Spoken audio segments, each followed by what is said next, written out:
Hi guys, welcome to the session of the episode, the one with the money at the end. The session was going to be talking about the RAPE Award, service learning, Transeo, giving you a little bit of background for those of you that are new or maybe need that background and update, but also talking about the things that have changed for this year, 2020. I don't know that I need to say more, but 2020, and so some things have changed, and so we're going to talk a little bit about that today. First of all, I do want to talk about the RAPE Award requirements, and just to make sure everybody remembers how students become eligible for the RAPE Award and the things that are required for that. So the things that you're looking at, the top four things are the things that make a student eligible to apply for the RAPE Award. So they must have a 3.0 weighted GPA by the end of the first semester of their senior year. They must also meet the UNC system admissions requirements, and those are the course requirements for the UNC system schools, colleges, and universities. And so those requirements are the graduation requirements for Rutherford County schools, plus 2 world languages, Spanish 1 and 2, French 1 and 2, sign language 1 and 2, German 1 and 2, etc. So all they have to do is the graduation requirements plus their 2 world languages to be eligible for the RAPE Award.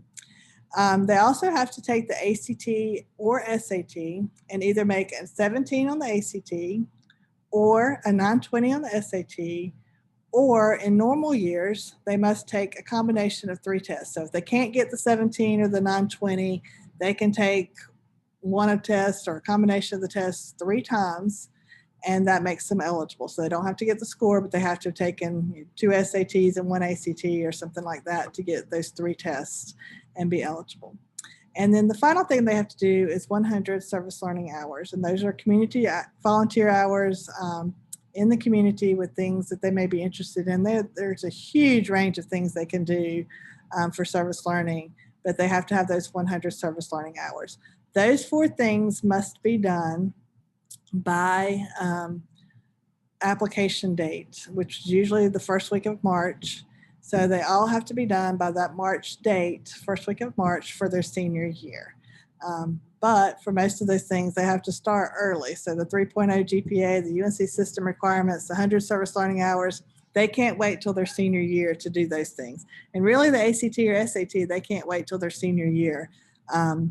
Senior year is just not long enough for them to get 3 tests in if they can't get those scores. So they need to start the SAT or ACT their junior year at least, and they need to start the other things their freshman year. So those are things you can talk to your freshmen about, is you need to be working towards these things and you need to start early. The things that come down to selection dates, things that our committees are looking for, and the committees are made up of teachers from the schools that make the decision. It's not McNair staff, it's teachers from the schools that make these decisions. And they're from the middle schools and the high schools. So we have a committee that sits and meets, and for each student, they look at their academic rigor, and that means, are they taking the most rigorous classes for their ability? So if a student struggles in regular classes and they're doing well to make a 3.0 in their regular classes, then that was academic rigor. If a student should be taking honors classes or online or AP classes because they have those abilities, then they would expect to see those on the transcript, that they didn't just take the easy way out. So the academic rigor is based on each student's ability, but they are looking for that academic rigor. The other thing that the committee looks for is positive character in the school and community. And again, that can't start their senior year, but doing things or not doing things that would bring their character into question in the school or in the community. And that could be things that got them on the discipline record in their school. It could be things on social media. It could be lots of different things that have come up for students. And also our committee is not looking for a one-time thing. So if a student messes up one time, their sophomore year, even their senior year, and it's very out of character, and that they've learned from it and they've moved on, then that wouldn't necessarily keep them from getting the RAPE Award. However, if a student has a pattern of character issues, then that's when it starts to affect their ability to receive the RAPE Award. So something may have happened their freshman year, something may have happened their junior year, and there's a pattern there. we've even had things that, something happened their senior year, but at middle school, they had the same kind of issue with students. And so those become patterns of character issues. And those are the things that typically keep a student from receiving the RAPE award. So we start looking at students for their eligibility for the RAPE award in September and October. We do a transcript review over the summer and start reviewing what students might be potentially eligible. So a student may not quite have the 3.0 GPA, but are very close and could get it by the end of the semester. They're potentially eligible. They may not have had all the course requirements, but they can get them in before the end of next year, or end of this year, excuse me. Then they could be potentially eligible. They may not have the score, they may not have the service learning, but they could get it before March. Then all of those students are potentially eligible. And so when we go through those transcripts, we mark all those students who are potentially eligible or completely eligible. And then I send a letter to every senior that would be on that list, the potentially eligible list, and tell them these are the things that you have done. And then these are the things you still have left to do by the first week of March in 2021. And so we have just done those letters for all of our seniors. We mailed them out this year. Usually we give them to them at school, and then we put a copy in your folder so that you can see those letters and talk to them about it. This year we had to mail them out because most of these seniors are not in school. And so they should have received those at home. But it will very specifically tell them what they have met and what they still need to meet to be eligible to apply for the RAPE award. And then we will finalize that list at the end of the first semester. So in January, once all the grades are in and the GPAs have been calculated and all the classes are in, we will finalize that list of students who are eligible to apply for the RAPE award. So eligibility to apply does not guarantee that they're going to receive the RAPE award.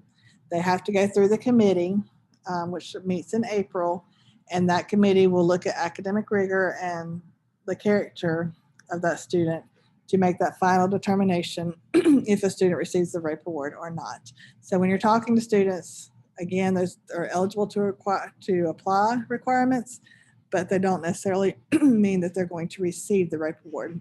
But these are things you can talk to students about beginning in their freshman year. You can even talk to them about it in their 8th grade year before they come over to the high school in their freshman year, because all of these things start their freshman year and they need to be preparing for this.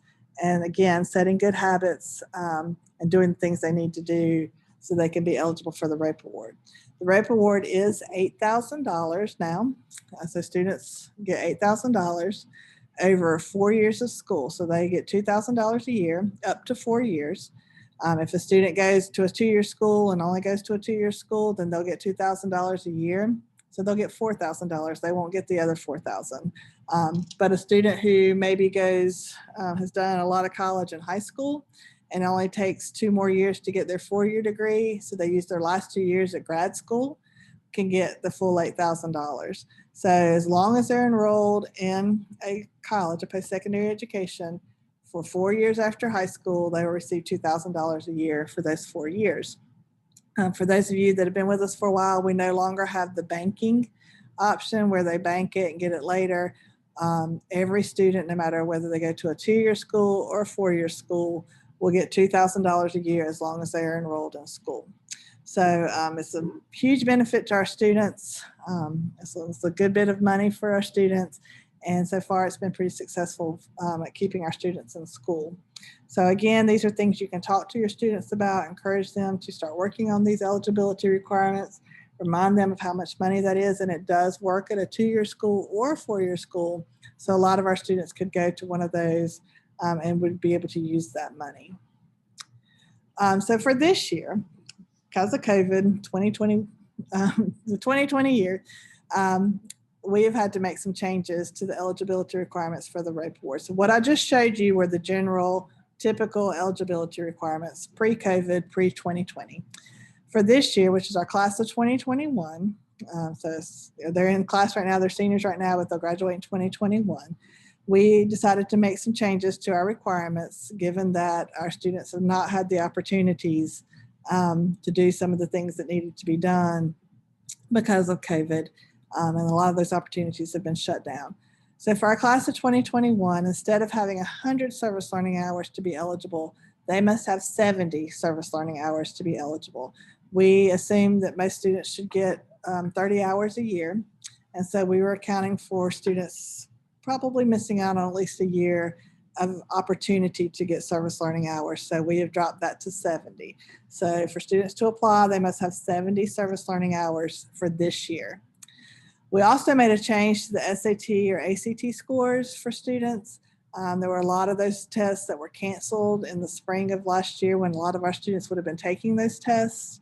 And so we have made, they either get the score, the 17 or the 920, or they only have to take 2 tests to be eligible. Luckily, all of our juniors were able to take the ACT before school shut down in March last year. So most of our students have at least 1 test score. And then even if it wasn't the eligible score, then they have 1 test. And so they only need to take 1 more test. And those tests are being given now. But they only need to take 1 more test to be eligible for the RAPE award. So if you have students, seniors that you're talking to, if they do not have the score, and there's only about 30 students who are potentially eligible, there's about 10 students per school that have the GPA and the UNC system requirements, but maybe don't have the SAT or ACT score, and they need to take that 1 more test. So talk to your students and encourage them that if they need that 1 more test, that they sign up for that this fall and get that done.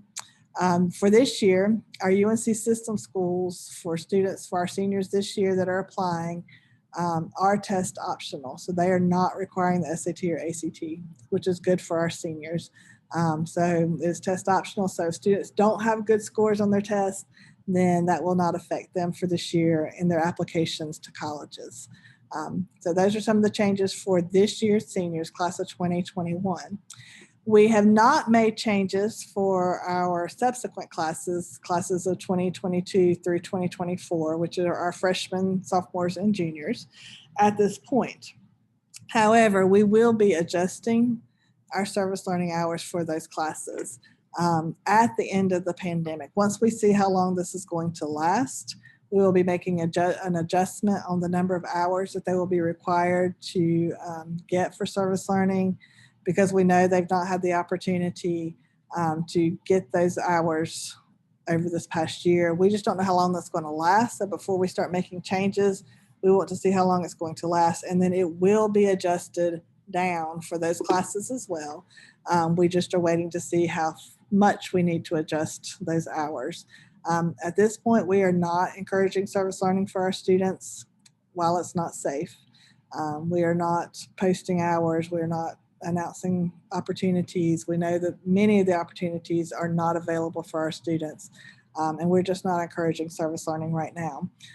So students are still getting service learning, and that's fine, but we are not encouraging that at this point because we want to make sure that our students are safe when they start going back to participate in those service learning opportunities. So as you can see, other adjustments will be made as necessary for our underclassmen before they're seniors, but we want to see how long this is going to last to see what types of adjustments we need to make before we start making changes on those. But for any of your freshmen, sophomores, juniors who are stressing out about getting service learning hours, please calm their fears, tell them not to worry about those right now, that we will be adjusting that. We do understand that those opportunities are not there, and that's just not something they need to focus on right now. Once things start settling down, we'll start encouraging that again, but for right now, just encourage them to focus on their other things, make sure they're getting their grades, taking the right classes, and we will come back to service learning when it's safe to do so. One of the things we wanted to make sure that you were aware of, and I think we've put this out there several times in the past, when students had service learning, they had their piece of paper that they took and they put down what they had done and then have somebody at that activity sign off on it to verify their hours. We had lots of trouble with those hours, students who forgot to get their hours signed, papers that got sent through the washing machine and dryer, papers that got lost, papers that were left at the bottom of backpacks and torn up, all kinds of crazy things that we receive papers. So we have found a system that we can go online and do digital logins for our service records for our students, and it is called Transeo. So you'll hear that. We sent information to every student home about Transeo this year. Hopefully they paid attention. Sometimes they don't, but we want you to know about it so you can talk to students about it. We will no longer be using paper records for service learning. So they will go to Transeo, and you will see the link right here on this, this presentation, the app.gotranseo.com, to where they can log in. Every student is in the system. They've already been uploaded into the system. Students just need to log in with their Gmail account. So they just have to click log in with Gmail, and it'll go straight to their account. And then they go in and they follow the prompts, and our students know how to do this on pretty much any system. They will enter their activity that they completed, enter the number of hours, and they enter an email contact for the activity sponsor. That's very important for them to enter that email contact. So that's one thing they do need to get when they're at any activities, the email for their activity sponsor. When they put that in the system will send that person an email saying that Monica Lee says that she completed 6 hours helping at your vacation Bible school. Can you verify that hour or those hours? And all that person has to do is click verify. It verifies those hours back in the system, and that's done. So the student doesn't have to worry about getting a signature, doesn't have to worry about keeping up with paper. They just have to worry about getting that email and putting it in the system. The system will take care of everything else, and we'll be able to see those hours. The great thing about that is when you're in person with your students, you should be able to have them pull up Transeo and they can show you their hours, where in the past you say, have you gotten your hours? And they say, oh yeah, I've got those hours. And then you find out their senior year that they have 3. That should no longer happen. When you're sitting with them in the booth, you should be able to tell them to pull up their Transeo account. They can do that. They can show you their hours. You can see right there how many hours they have and encourage them to complete those hours. While we're doing this, and while you're doing things through text message, that's not going to be an option, obviously. So you can ask them about it. You can encourage them to use Transeo. You can make sure their hours are in there. If they're willing, they can send you a screenshot of their hours, whatever you want to do with that. But again, once you're in person, that's going to be a great benefit for you because you'll be able to actually see their hours and what they're doing for their service hours there.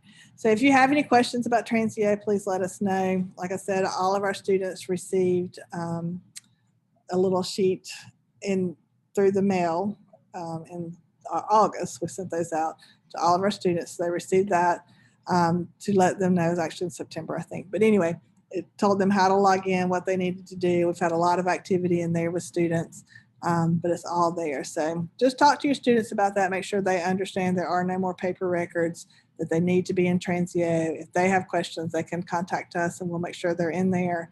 But that's a good thing for you to discuss with your students when you're texting, is to make sure they've signed up for Transeo and gotten their hours logged in. If a student has, like if they're a senior and so most of their hours are on paper, then we still want them to put them in Transeo, but they can put them in chunks. So they can go ahead and enter all their hours in. They don't necessarily have to have email addresses for those. All they need to do is turn a copy of their paper into us. And that way we have the signatures that verify the hours that they put in Transeo. So we still want them to put their hours in Transeo, but we don't expect them to go back and find all the signatures and email addresses for people that they may have done services with as freshmen. They just need to turn a copy of their sheet into us, and that will verify their hours for us. So for juniors and seniors who may have a lot of hours that they can't go back and get verified, just have them put them in Transeo and then tell them to turn in a copy of their form to us. But anything they do from now on needs to be done in Transeo, not on paper. So these are the other considerations. Again, we're not encouraging service learning during the pandemic. It's just we don't want to encourage anything that might put our students or their families at risk. Students who have previous hours, have them enter the hours into Transeo, but then turn in a copy of their sheet to us so we have that verification. And just know that that is out there and that you can use that to talk to students about their service learning. But especially when you're in person, that will be something that will be a benefit to you. But we want you to make sure that students are signed up and are using that service to log their service learning. Again, if you have questions about the ROPE award or the changes we've made for our seniors or the changes we're going to make for our freshmen, sophomores, and juniors, please talk to any of our staff, talk to me, have students come to us if they have questions. But those are some good topics to be discussing with students through text messages, things to be encouraging them to be doing, especially during this time when we have a lot of students who are really struggling with this online learning and remote learning, and it just looks so different.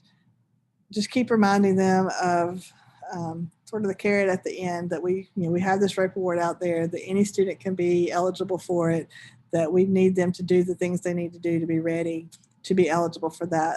It's $8,000, which is a significant amount of money for our students for college.